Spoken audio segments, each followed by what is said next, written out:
Welcome, Heat Nation, to episode number 5. The Heat is on. Jimmy Butler takes down Victor Wet Bananas. I'm JG Noise, and I'm here with. QCJ. And how are we feeling about back-to-back W's at the Heat House? I'm feeling incredible. I haven't felt like this in a while. We just lost to the Clippers, who are now number one in the West. And then we go and we beat Orlando, our rivals. Then we beat Wet Bananas. Two in a row, back to back. It did not look like a back to back, I'll tell you that. We looked in full playing form. All of our players had some great games out here. It was a lot like last game, but there was some nuances where some guys didn't play as well. But it was a great game overall. 12-point victory. Had control mostly in the second half, and it looked like it was going to be a really close game, but we really made the difference in the fourth quarter once again. Jimmy Butler had a 5-0 run, a lot like last game, but to a lesser degree. And he had 7 points in the fourth quarter, ended with a triple double, had 17 points, 11 assists, and 11 rebounds. You want to talk about that? Yeah, I agree with what you said about how it was a close game. It looked like it was going to be one of those stressful times where you're holding up to your thighs and about to punch your little sister because they keep talking and you're trying to watch the Heat. Um, I was just going through it, man. I could not handle a moment where there's 2 minutes left and it's tie game and my mom comes and tells me what to like. No, bro, I couldn't. I had to be locked in. But thankfully, I could do everything I was asked to do because the Heat settled it in the fourth. All Heat fans know that that fourth quarter is a killer to the Heat. Instead, it was our lifesaver and the biggest lifesaver of all, Jimmy freaking Butler, set just turned the game again like he did the previous game with the Magic. Just went on a run by himself, got everybody hyped up, ready to go, and wow, it's truly spectacular. And we had our biggest lead in the fourth. So I mean, what more can I say? Jimmy Butler, you did it again, man. Yeah, and I'm gonna say this. This is the last thing I want to say about Jimmy Butler. I know we're talking about him a lot, but he was going into the fourth with 8 points. He looked like he was having a pretty bad game. I'm gonna be honest. He wasn't scoring. He wasn't being that aggressive. Well, he was, but he was just missing. And that fourth quarter literally just proved everyone wrong. And he went on to score like crazy and ended up with a triple double. And he really changed this game, like truly. And I think he's changing the way that the Heat play with all these aggressive minutes that he's playing. Because obviously, the whole theme of the season is that the fourth quarter is our worst quarter. But ever since Jimmy Butler's been back and he's been averaging 25 points per game in the last six, he's been another guy in the fourth quarter. And he just injects that fourth quarter with so much energy that everyone else is in it and they're playing. And you got guys like Bam catching lobs. That lob that Jimmy threw to Bam in that fast break. I mean, if you weren't up screaming with your hands up in the air, amazed with like shock on your face, I don't know who you are because that was incredible. And for me, that was the highlight of the year. It looked like Dwayne Wade to LeBron James. It was incredible. Want to talk about the highlight? I mean, in my mind, I saw Jimmy running, and I'm like, "Oh, dunk it!" But then I realized someone's in front of him, and I see another player, and for some reason, I thought it was Terry.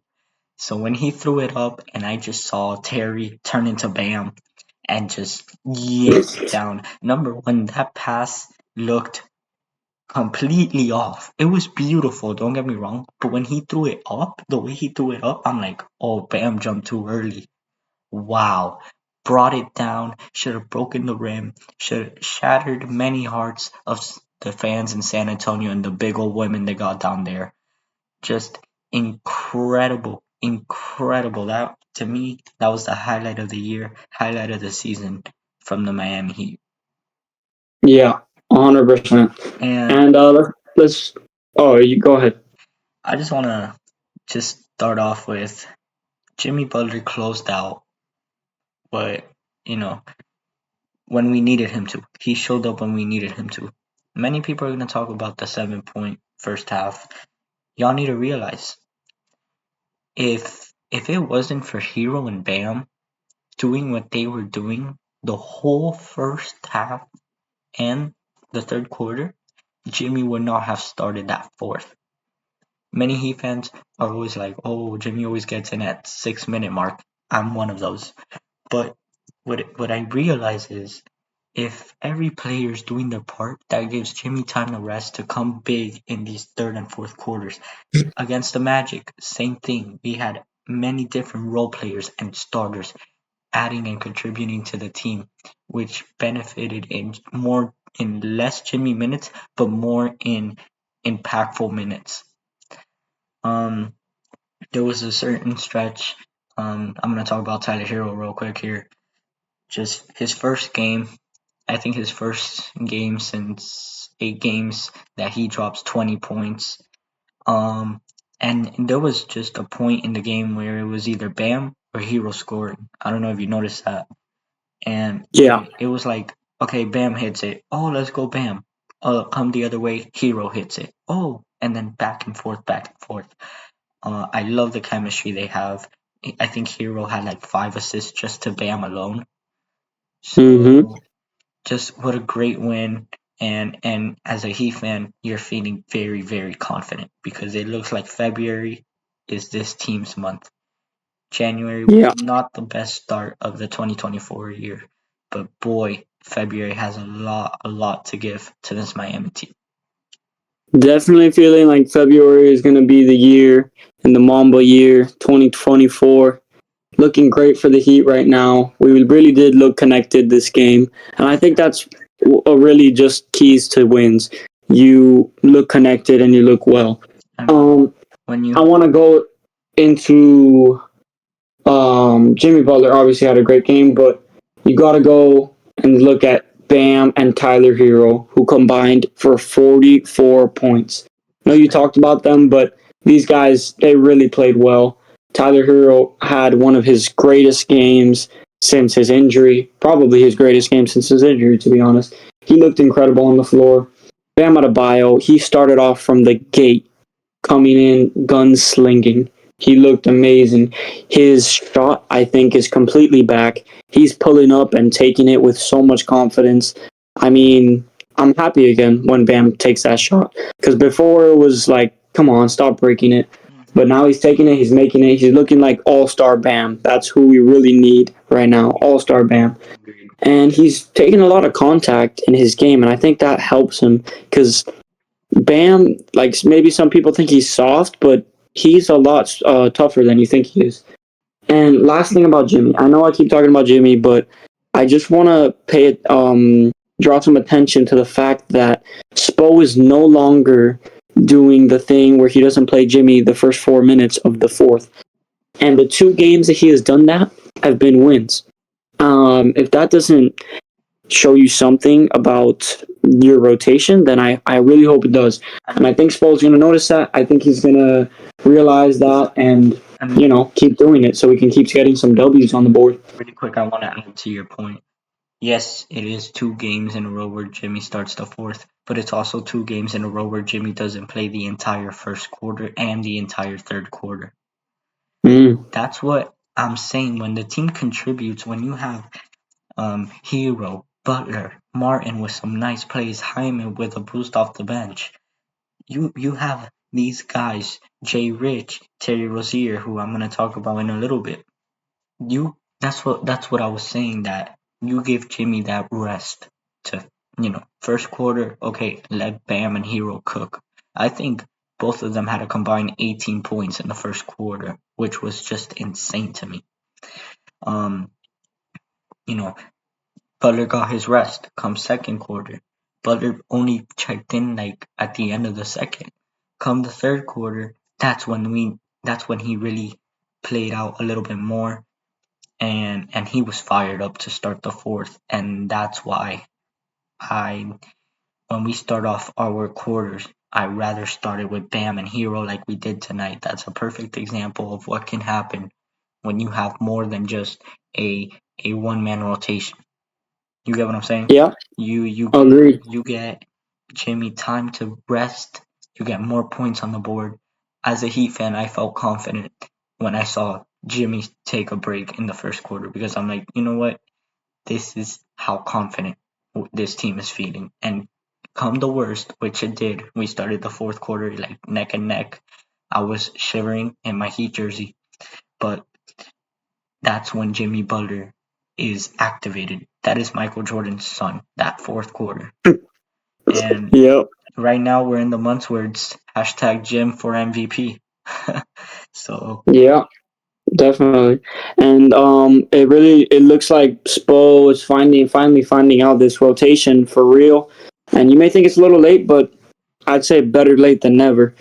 It really looks like this team is in its strides right now, and they're really making big strides. That's for sure. oh yeah, Hopefully we make a lot more. Hopefully we keep this winning streak going against the Boston Celtics. But let's not talk about that yet. Let's draw upon Caleb Martin, who has now started 2 games and they've both been wins. Now I know Highsmith is having some troubles right now, and that's not the reason that I'm saying we replace him with Caleb Martin. I say this because you remember what I said last episode. Caleb Martin's starting is a big difference, and I think it really did show tonight. He was hitting twos, he hit a three, which gave Jimmy his 10th assist for the triple double. beautiful. He had some crazy layups. He had an amazing putback dunk Yes, off of sir. Terry Rozier's missed three. Yes, he did. And Eric Reed's new catchphrase for Caleb Martin was born from the top of Mount Caleb. I really like that. I really like Caleb Martin. I think Caleb Martin's development, I think, is a very underrated thing that people don't talk about enough. I mean, this is another guy like Gabe Vincent and Max Strus who came out of nowhere. J. Cole recommended him, and we said, okay, we'll give him a try. And he's now one of the most important role players on our team. And he could easily give you 20, I feel like. It really did look like he had more points than 9 because the amount that he contributed tonight, just amazing.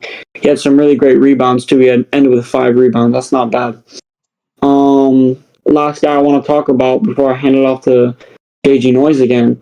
Jaime Hawkins Jr. struggled a little bit in the beginning of the game, but he picked it up in the fourth like he always does.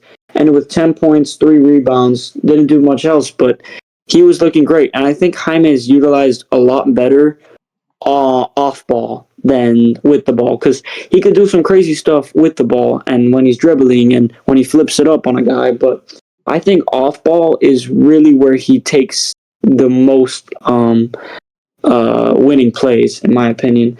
He just looks better cutting and stuff like that and getting the rebound and putting it back. That's when he looks like he's the most blue collar guy on our team. And the Mexican Jimmy Butler. So yeah, Jaime Jaquez Jr. really picking it up, looking more like the rookie that we've seen in the beginning of the season. Yeah. It was there was a point where Heat fans started getting worried as Jaime came off of his injury. But just like everything in life, you need to pick it up again. He needs to get back into the flow, and I think he's doing a phenomenal job. We're giving a lot of weight on this rookie's shoulder, and there's no need for it. He showed out. He showed the Heat fans way more than anticipated, way more, and he's got nothing left to prove, at least to me, for the rest of the season. That 35-point performance in Christmas made it for me. But Sorry, I think it was 31. oh yeah, 31. Excuse me. Um, You're but good. my main focus is Terry Rozier. Um, Many are gonna speculate and say how his game tonight was disastrous. He didn't shoot at the highest percentage, but let me tell you something. Terry is not the type of player to give up, and I love to see that. There are times where players get frustrated at their shots and they just stop shooting and they get lousy and that causes turnovers. Terry ran the ball. I think he ended with 12 points if I'm not mistaken. Yeah. and and you're getting way more from your starting point guard than you're accustomed to. I have no doubt that Terry Rozier, once he really, really gets the flow of the Heat, y'all need to realize this is only his ninth game in a Heat uniform. So Yeah, overall, and I want to add on to that because he didn't even play that bad. He ended with 13 points. That's not bad. He shot bad. That's the only thing, and he still had 5 assists. I exactly. mean, he still made 5 plays for people. Contributing to Mm-hmm. his team, and and yeah, I mean, come we have a 3 game rest break, which the Heat really need after playing 4 games in the last 6 nights. Um, and don't worry, um, our fans, our people that support us, because we have an episode coming your way.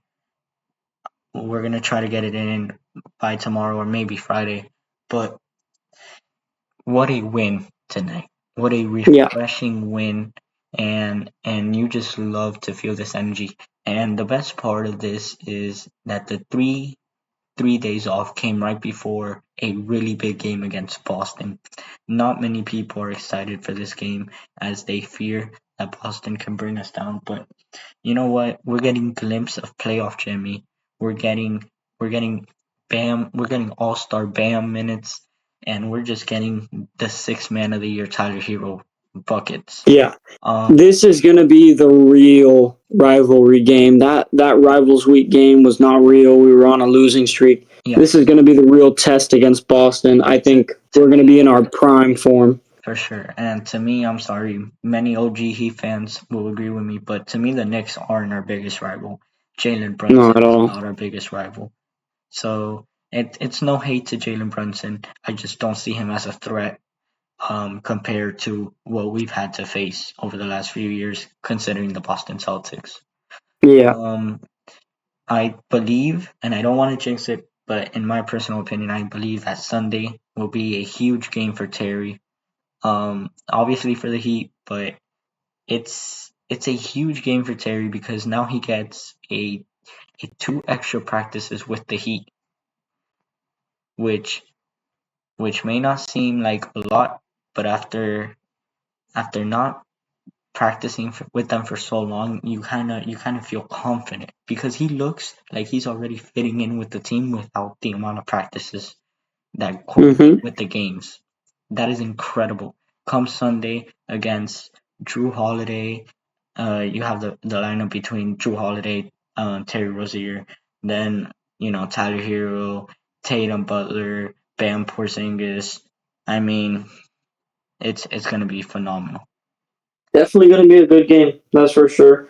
It's gonna be a tough game. That's for sure. I want to move back to this game, and I want to bring the attention to Victor Wembanyama. I mean, I've watched that guy play before, but I only really watch the full games of him when I watch the Heat. And I literally couldn't believe in that third quarter when they showed that graphic and he had 18 points. The guy hardly played any minutes and he had 18 points. I mean, that's incredible. And I do want to point to the fact about his minutes because that was a big key to this game. Just playing while Victor Wembanyama was not on the floor. Because if you watch these games that Victor plays, there's always a difference in what players are going to take when there's that kind of presence in the paint. When you see a 7'4" guy with his hands stretched out like he's a freaking alien, you know he's going to be ready to block your shot at any time. I don't think he had a single block shot this game, and that's really impressive. So that plays to our players' awareness, for one, and it just really shows a lot that we're willing to take advantage of these no Victor minutes. And don't know why he's playing limited minutes, but we took advantage of it tonight, and that's exactly, I think, the biggest key to this game and this win. Yeah, I agree One with last you. guy I want to bring attention to before I let JG Noise talk here. Sorry. Um, Jay Rich had another great night, another excellent night. 9 points. He had 4 rebounds, and that's it. But he had a couple big threes there, and some a crazy shot that at that time when it was a close game, it was a big shot, and it sent the Spurs into a timeout. Jay Rich has been playing amazing. We've always been talking about Jay Rich now. He had a great game. I think he played well. He played smart. He's not chucking shots. He just plays the right kind of basketball. And he's been playing it now for a lot of games now. He's been scoring like crazy. I think he's one of our best role players. And it just plays again to the deepness of our team. You got Caleb Martin averaging 10 plus. Duncan Robinson averaging 10 plus, Josh Richardson, Jaime. I mean, these are just bench guys that give you that little boost that you really need coming off the bench. And they definitely did their role. They played their role tonight. Um, and yeah, got the win over San Antonio, looking to Boston. And last thing, I do think, and I do share your idea, that Terry Rozier might have a really good game against Boston. And not just because it's his old team, but I don't know. I have a feeling. And I know it's going to sound weird, but you know what? I'm that kind of Heat fan. I do have a feeling that he might have a good game against Boston. I So mean, yeah, giving it to JG Noise. come Sunday, if Terry Rozier has his best game in a Heat uniform, I will take this clip right here of Juicy J and I talking about this because we are feeling high hopes for Terry Rozier come that game Sunday. You'll see this on the TikTok if Terry scores like 40. The tickety talk talk. But Mm-hmm. really quick, I want to go back to the point you said about Wemby before I let you wrap up episode number 5, and I just want to say really quickly, thank you so much for the support, you guys. This is something that Juicy J and I just do as Heat fans. It's something that we've always wanted to do, and now that we could bring out our knowledge and speak what we have to say, and I mean, for you guys to support it just means a lot to us. So, we appreciate that, and man, many more episodes to come in the future. But to go back to what I was saying, um, Victor Wembanyama, I believe, had 2 blocks tonight. But regarding the minutes, I 100% agree with what you're saying. Is we took advantage of those minutes, and as Heat fans, like shoot, you're happy, but as a generational player, that's tough. But what Wemby has to get in mind is that he's still a rookie, and Popovich knows what he's doing. You got to give him his flowers when they're due, and yeah, I mean the Spurs are just looking lost right now. But come 3-4 years, they'll be out there. But You know, yeah, I no, mean definitely. overall, that's my take tonight against the Spurs team, and I'm gonna let Juicy J say what we have to say, and take it away, man. Yeah, thank you. Yeah, I want to go back to what JG Noise said there. Thank you so much, guys. This is just something that me and JG Noise as Heat fans do for fun because we just love talking about the Heat and we love this team. And I feel like we just wanted to, find other Heat fans like us out there, like that are crazy about this team, and those are our viewers. I feel like, and I really do thank everyone. We never expected to get this many views, even. I mean, I don't think I did, but this is a lot, man. Yeah, no, It's and many more episodes. Like JG Noise said, many more episodes to come. This is very fun for us. We love this. yeah, I agree. I agree. 100,000%. And the episodes just keep getting better. Um, and I want you to know we didn't do this for views. We don't do this for views. We just do this to share our emotions because we're so passionate for this team. And oof, I could just imagine the playoff episodes. But we're gonna wrap it up tonight. Heat win over the Spurs, back-to-back games, and I mean, Juicy J, want to send this home? Yeah, send us home. Thank you all for watching episode 5, I believe. Man, these are flying. Had some fun. beat the Spurs on a 2-game win streak. Looking to extend this win streak to Boston and going up against the beasts of the East. I think we can win all of these if we play like we're playing now. Go on a 5-game win streak before the All-Star break. That would be incredible. And Heat are sitting at 7th in the East still. Went half a game ahead of Orlando. And we are now only a game and a half away, or maybe 2 games away from the Pacers, who are in 6th. So yeah, Heat are still prowling at the Pacers there. I think the Pacers will fall, like I said last episode. So yeah, let's keep battling. I just want to get out of this play-in stuff, and I think that's a very realistic picture to make of this team. I mean, we have the team to do it. Definitely taking our strides now. And yeah, thank you guys for watching episode 5. Thank you, JG Noise. And we'll see y'all in episode 6.